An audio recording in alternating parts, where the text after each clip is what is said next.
question is asking us about the intermediate value theorem and is there a solution on this interval -1 to 1. So we know from our discussion earlier about the intermediate value theorem is that the assumption is that there is a function that is continuous on an interval, and therefore that function will take on every value between f of a and f of b. So when you look at the original problem as stated here, it doesn't really have a function involved. It has a left-hand side and a right-hand side.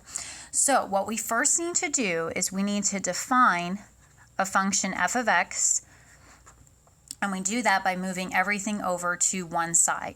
So this equation is equivalent to solving it all moved over to one side equal to 0.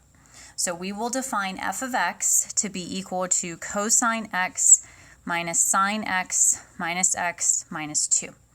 And then solving the original equation will be the same as solving f of x is equal to 0. Now, once we define this function, we have to make sure that the assumption of the intermediate value theorem is satisfied. So we note that f is continuous, and I'm not too picky about explaining why that is. Cosine, sine, those are continuous functions. X, -2, continuous functions.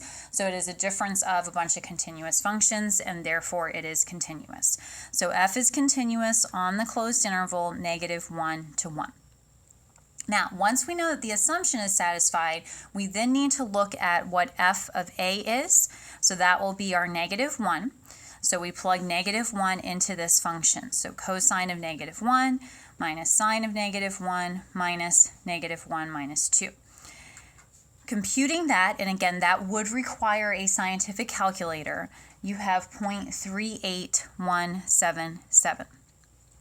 Now, we also need to figure out what our f of b value would be, which is going to be f of 1. So we plug in 1 into the function.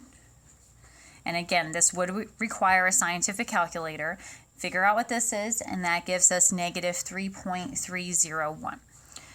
Now, what we're after here is that the intermediate value theorem tells us that we take on every value between 0.38177 and -3.301 in that interval.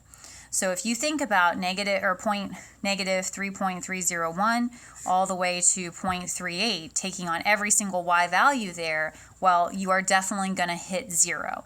So that means there will be a place where f of x is equal to 0. So you don't need to draw that little picture out, but what this tells us is because there is a sign change,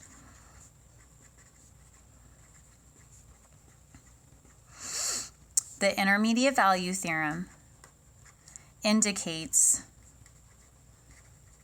that there is a solution